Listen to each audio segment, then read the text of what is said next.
Marks booster series का ये part 10th है। इससे पहले 9 वीडियो हम अपलोड कर चुके हैं अपने चैनल पे। इस सीरीज में हम कांस्टेबल की जीके कर रहे हैं। जेके एसबी के द्वारा जो कांस्टेबल का एग्जाम लिया जाएगा, कांस्टेबल एग्जाम का ये ऑफिशियल सिलेबस है।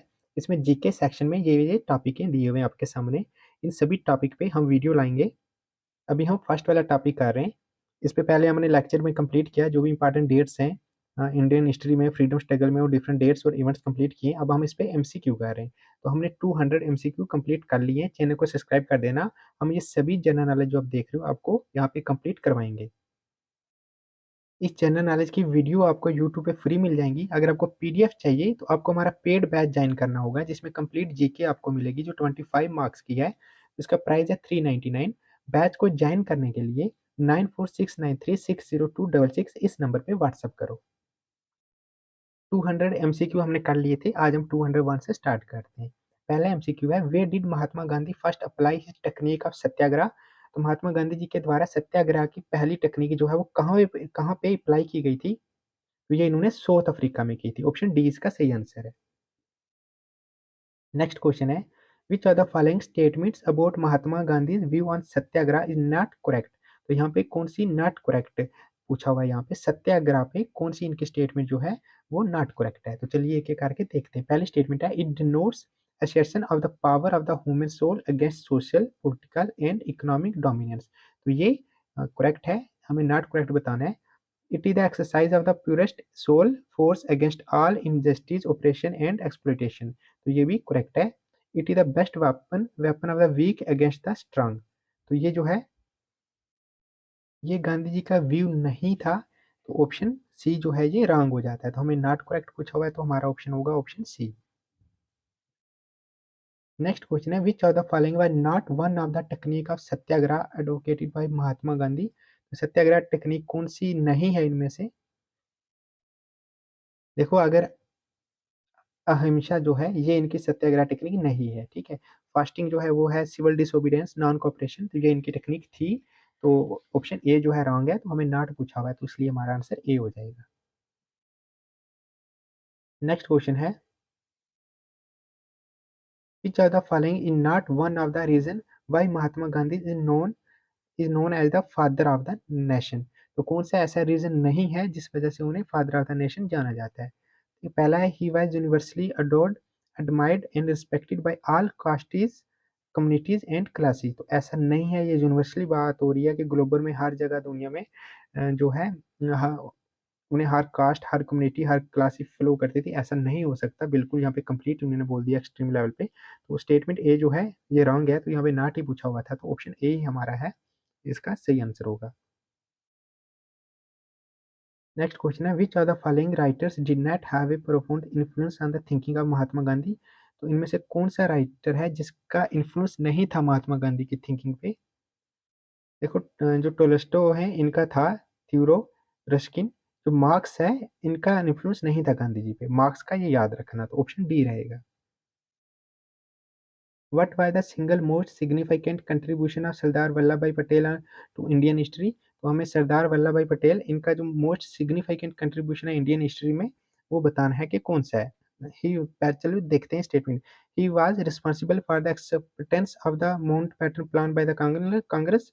इन्होंने माउंट बैटन प्लान को एक्सेप्ट नहीं किया था। ये पार्टीशन के फेवर में नहीं थे। तो यहाँ पे करेक्ट बताना है हमें, इसलिए ये रॉन्ग हो जाता है। बी है, as the Home Minister of Free India, he brought about the integration of 600 odd Indian states with the Indian Republic। ये स्टेटमेंट जो है ऑप्शन बी ये सही है इनके रिलेटेड। ऑप्शन बी हमारा सही आंसर रहेगा। जब इंडिया फ्री हुआ था तो उसके ये होम मिनिस्टर बने। उसके बाद ऑलमोस्ट 600 ऐसी स्टेट थी जिनको इन्होंने इंडिया रिपब्लिक के साथ इन्होंने इंटीग्रेशन किया है। ऑप्शन बी ही सही आंसर है इसका। Next है, which of the following songs was so dear to Gandhi ji heart and he wrote that one song is enough to sustain me even if I were to forget the Bhagavad Gita। तो ऐसा कौन सा song था जिसके लिए गांधी जी ने ये कहा था? वो ये था, विश्वाना जना तो तेने कहिए। Option c. Who is the author of Vande Mataram? Vande Mataram के ऑथर थे Bankim Chandra Chatterjee. Option c. Who compose the song Saare Jahan से अच्छा हिंदुस्तान हमारा? ये मोहम्मद इकबाल, इन्होंने ये कंपोज किया था, सारे जहां से अच्छा हिंदुस्तान हमारा। Which of the following has the distinction of having authored the national anthems of two countries of the world? देखो वो थे रविंद्रनाथ टैगोर, ठीक है। इन्होंने तो टू कंट्री के लिए जो इनका एंथम था, एक इंडिया के लिए है और दूसरा बांग्लादेश ने इनका एंथम अडॉप्ट किया था। तो इंडिया और बांग्लादेश ये टू कंट्रीज हैं। नेक्स्ट क्वेश्चन है, who contemporarily refer to Mahatma Gandhi as a half naked fakir? तो महात्मा गांधी जी को एज ए हाफ नेक्ड फकीर किसने रेफर किया है? Winston Churchill, option d. Next question है, the British governor general and viceroy who served for the longest period in India was? ऐसे कौन से गवर्नर जनरल और वायसरे जो लगा दिया ना, ठीक है, वायसरे की पोस्ट कब आई थी? आप सबको पता है 1858 में गवर्नर जनरल और वायसरे की पोस्ट जो है वो क्रिएट की गई थी। तो वायसरे का ये काम था कि जो जो डिप्लोमेटिक रिलेशन थे इंडिया के बाकी स्टेट्स के साथ, या अदर फॉरेन रिलेशन अगर हम बोले तो वो देखना। तो ये तब आई थी। तो यहाँ पे गवर्नर जनरल और वायसरे की बात हो रही है। अगर स्पेशल गवर्नर जनरल पूछते तो वो लॉर्ड हस्टिंग थे। अगर सिर्फ गवर्नर जनरल आता है तो वो वरन हस्टिंग है। तो अगर गवर्नर जनरल वायसरे आता है तो फिर वो लॉर्ड डलहौसी, ये ऑप्शन बी जो है ये। तो यहाँ पे वायसरे आ गया तो ऑप्शन बी हमारा सही आंसर रहेगा। नेक्स्ट है, the communist party of India was founded in 1921 by? Communist party of India कब फाउंड की गई थी? 1921 में। तो किसके द्वारा फाउंड की गई थी? एम एन राय, ये याद रखना कम्युनिस्ट पार्टी के related, M N Roy. In December 1885 when the Indian National Congress was founded, A.O. Hume acted as it is? तब इन्होंने एक्ट किया था ए हुम जो थे एज ए जनरल सेक्रेटरी। ये क्वेश्चन इंपॉर्टेंट है और ऐसे आप देखोगे क्वेश्चन आपके एग्जाम में आएंगे। जो जीके है ज्यादातर जो पहला पार्ट है जीके का उसमें ऐसे ही क्वेश्चन आपको मिलेंगे। नेक्स्ट क्वेश्चन है, the first Indian to be elected as a member of the British house of Common was? वो थे दादा भाई नेहरू जी। ये पहले इंडियन थे जो इलेक्ट हुए थे as a member of the किसके? British house of common.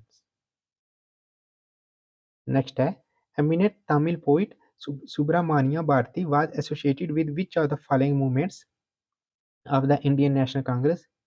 तो सुब्रमण्य भारती जो है कौन सी मूवमेंट के साथ लिंक है वो? देखो वो एक्सट्रीमिस्ट जो है इनके साथ लिंक है, ऑप्शन ए सही आंसर है इसका। द सॉन्ग जन गण मन composed by Rabindranath Tagore was first published in January 1912। देखो 1912 जो है ये डेट याद रखना, पहले सबसे पहले ये जनगण मन तब पब्लिश किया गया था, ठीक है, अंडर द टाइटल ऑफ। तब इसका टाइटल क्या था ये पूछा हुआ। टाइटल इसका था भारत विधाता, भारत विधाता। नरेंद्र मल्हर जोशी फाउंडिंग, इन्होंने क्या फाउंड किया था? देखो एक सोशल सर्विस लीग इन बम्बे, ये कब फाउंड की थी? 1911 में। और दूसरी all India trade union Congress जो 1920 में हुई थी। तो ये दोनों फाउंड की गई थी। तो ऑप्शन हमारा सी रहेगा, both A and B. All India States People Conference formed in 1927 launch popular movement in? देखो इन्होंने की थी प्रिंसली स्टेट जो थी वहां पे पॉपुलर मूवमेंट लॉन्च की थी। The actual name of Dayanand Saraswati the founder of the Arya Samaj was? उनका नाम था मोला शंकर, जो एक्चुअल नाम था दयानंद सरस्वती का। The president of the constituent assembly was? Constituent assembly के प्रेसिडेंट कौन थे? ऐसे क्वेश्चन बहुत बार direct same to same question बहुत एग्जाम में जेके एसबी के द्वारा पूछे गए हैं। तो वो थे doctor Rajendra Prasad. The slogan of Vande Mataram was first adopted during the? Vande Mataram जो है ये सबसे पहले अडॉप्ट किया गया था किस मूवमेंट के टाइम में? स्वदेशी मूवमेंट, स्वदेशी मूवमेंट के टाइम पीरियड में। During the freedom struggle, a parallel movement launched in the Indian state, in the state ruled by the Indian rulers such as Kashmir, Nizam, Hyderabad, Tramkol, etc. was where? एक state people movements थी इन state में, दूसरी Prajamandal movement. Option c रहेगा, both A and b. The first elected Indian president of the legislative assembly was? जो पहले elected president थे वो थे Vijay Patel, option d. Sri Narayan Guru was a great social religious reformer of? तो ये कहाँ के थे? ये केरला के थे। कौन? नारायण गुरु। The youngest president of the Indian National Congress who had that office at the age of 35 was, ये youngest president थे इंडियन नेशनल कांग्रेस के, देखो वो थे Abdul Kalam Azad. The first Indian to contest an election to the British House of Commons was, वो थे Umesh Chandra Banerjee. The socio-religious reform movements founded in India in 1875 were Theosophical Society and Arya Samaj. Option C. The momentous decision to transfer the capital from Calcutta to Delhi, to annul the partition of Bengal, and to abolish Indian indentured labour were taken during the viceroyalty of lord Hardinge. ठीक है, इनके related है। इन्होंने क्या किया था? एक तो जो इंडिया की कैपिटल थी वो पहले कलकत्ता थी, वहाँ से ट्रांसफ़र की इन्होंने दिल्ली में। ठीक है, दूसरा इन्होंने क्या किया, जो पार्टीशन हुआ था बंगाल का 1905 में, ठीक है, उसको कैंसिल किया था इन्होंने। तो फिर बंगाल को पहले की तरह हो गया था, जो पार्टीशन था वो कैंसिल कर दिया था, ये किया था इन्होंने, लॉर्ड हल्डिंग ने। और तीसरा इन्होंने क्या किया था, अबालिश किया था, जो इंडियन इंडेंचर लेबर सिस्टम था उसको अबालिश किया था इन्होंने। तो ये कौन थे? Lord Hardinge. Option a. The first Indian governor of a British province Bihar in India was, तो पहले इंडियन गवर्नर जो the first Indian governor of a British province, British की प्रोविंस थी बिहार, उसमें कौन से थे? वो थे sir S P Sinha. The headquarter of the Ramakrishna Math and mission established by Vivekananda in 1898 are at, ये था बेलूर। ठीक है, ये क्वेश्चन इतने इंपॉर्टेंट नहीं है जेके सभी के लिए, लेकिन फिर भी आप याद रख सकते हो। Who is regarded as the father and founder of the Indian national Congress, ये मोस्ट इंपॉर्टेंट क्वेश्चन है जेके सभी के लिए, ऐसे क्वेश्चन को स्किप मत किया करो। वो थे एओ होम। ऐसे आपको मिलेंगे अपकमिंग एग्जाम में, ऐसे direct question same to same पूछे होंगे। Who of the following was associated with the publication of a large number of weeklies and dailies such as Hindustan, Indian Union, Leaders, मर्यादा, किसान, अभ्युदया, extra? तो यहाँ पे ये किसकी बात हो रही है? ये बात हो रही है गणेश शंकर विद्यार्थी। ऑप्शन डी इनकी बात हो रही है। Who declared that he would talk of religion only when he succeeded in removing poverty, misery from the country, for religion could not appease hunger? तो ऐसा किसने कहा था? ये कहा था स्वामी विवेकानंद, इन्होंने कहा था। ऑप्शन ए सही आंसर है। इन्होंने कहा था कि वो रिलीजन की बात तब करेंगे अगर क्या होता है कि रिलीजन सक्सेस हो जाता है पॉवर्टी को रिमूव करने में, जो पब्लिक की माइजरी कंडीशन होती है उनको रिमूव करने की। ठीक है, तो ये स्वामी विवेकानंद, ऑप्शन ए सही आंसर है। The most famous women discipline of Vivekananda was, disciple of Vivekananda was, तो वो वुमेन थी sister Nivedita. The Times of India, which celebrated its 150th anniversary in 1988, was first published in 1838 as, ये यहाँ पे किसकी बात हो रही है? बम्बे टाइम्स की बात हो रही है। ये एक न्यूज़पेपर था, यहाँ पे उसकी बात हो रही है कि इतने ईयर में ये तब इतने टाइम पे सेलिब्रेट किया गया था ये। A focal point of all revolutionary activities in London was Indian House. The first president of the Ghadar party founded in 1913 in USA was, most important है। ठीक है, गदर पार्टी इस पे पूछ सकते हैं, ये फाउंड कहाँ हुई थी? यूएसए में फाउंड हुई थी, फ्रांसिस्को में फाउंड हुई थी यूएसए में। उसके बाद ये कब फाउंड की गई थी? 1913 में। और किसके द्वारा फाउंड की गई थी? सोहन सिंह बखना। ठीक है, ऑप्शन बी, ये इसके फाउंडर थे। चंद्रशेखर आजाद वाज, ये क्या थे? Of the Hindustan socialist republic army. Chandrashekhar Azad जो थे, ये हिंदुस्तान सोशलिस्ट रिपब्लिक आर्मी के क्या थे? ये कमांडर इन चीफ थे। The Tokyo Conference, which passed a resolution to form an Indian National Army or Azad Hind Fauj, was a conference of different association of Indians living in South East Asia, उसकी ये conference थी। All India Muslim League was founded in 1906 primarily to promote among Indian Muslim, ये 1906 में found की गई थी all India Muslim league. ये क्यों की गई थी? Feeling of royalty to the British government. Option c इसलिए। The English who twice served as president of the Indian national congress, ऐसे कौन से इंग्लिश थे जो 2 बार इन्होंने प्रेसिडेंट रहे इंडियन नेशनल कांग्रेस के? Sir William Wedderburn, option B. When the Congress ministry were formed in the provinces in June 1937, the Viceroy of India was। आजकल ऐसे क्वेश्चन आ रहे हैं, ठीक है, कि जब वो इवेंट हुआ था तो तब वाइसरे कौन था? वाइसरे पूछ लें या गवर्नर जनरल पूछ लें, ठीक है, एक ही पर्सन के पास ये दोनों पोस्टें होती थी, पर्सनैलिटी एक ही थी, एक ही बंदा था, वो गवर्नर जनरल की पोस्ट पे भी था और वाइसरे के भी था, ठीक है। वाइसरे की जगह गवर्नर जनरल आ जाए तो कंफ्यूज नहीं होना, तो वो लॉर्ड लिलिथ गो ये थे, option C. In which of the following provinces the Congress ministry was not formed in June 1937? देखो असम में नहीं, इनमें से यूनाइटेड प्रोविंस में हुई थी, सेंट्रल प्रोविंस में मद्रास में भी इन्होंने मिनिस्ट्री फॉर्म कर ली थी, तो उनमें से असम एक ऐसा नाम है जहाँ पे नहीं इन्होंने अपनी मिनिस्ट्री फॉर्म की थी। A day of deliverance and thanksgiving was celebrated in 1937 by. देखो मुस्लिम लीग ने ऐसा सेलिब्रेट किया था जब इन्होंने रिजाइन किया था कांग्रेस ने 1937 1939 में, तो तब मुस्लिम लीग ने डे सेलिब्रेट किया था जिसको जिसे जाना जाता है a day of deliverance and thanksgiving के नाम से। August offer 1940 was made by the viceroy. August offer जो 1940 का है, तो उस टाइम जो वाइसरे थे वो थे Linlithgow, option B. When the August offer 1940 was offered to India, the Prime Minister of England was। ऐसे क्वेश्चन इंपॉर्टेंट हैं, तब प्राइम मिनिस्टर थे Churchill. Of the following who was a poet and political thinker, इनमें से कौन से poet और political thinker थे? वो थे Mohammad Iqbal. The word Pakistan was coined by Rahmat Ali.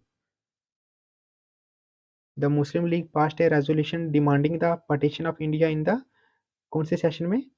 मुस्लिम लीग ने रेजोल्यूशन पास किया था पार्टीशन ऑफ इंडिया के लिए, डिमांड की थी, ये था लाहौर सेशन। ये कब हुआ था? 1940 में हुआ था।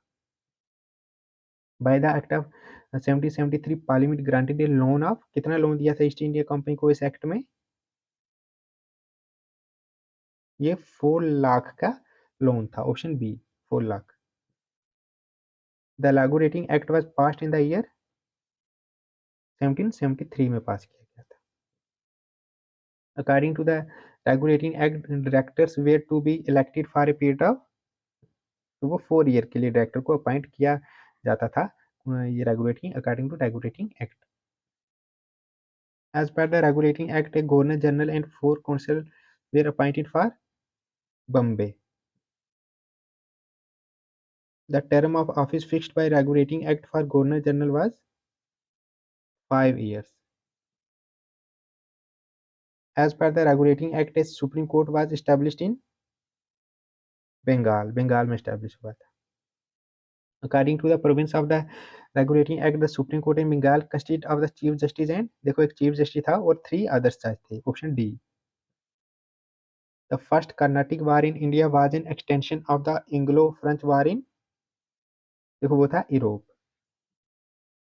During the first Carnatic War, the French Governor General of Puducherry was, तो जब फर्स्ट कर्नाटक वार थे तब जो पुडुचेरी के गवर्नर जनरल थे वो थे डुप्लेक्स। आज का ये लास्ट का क्वेश्चन हम रखते हैं, ठीक है, इसके साथ ही हमारे 260 क्वेश्चन जो है वो कंप्लीट हो जाएंगे। हमें 500 एमसीक्यू इस टॉपिक पे कंप्लीट करना है। चैनल को सब्सक्राइब कर देना, और भी जितने टॉपिक है हम सभी आपको अच्छे से अकॉर्डिंग टू सिलेबस करवाएंगे।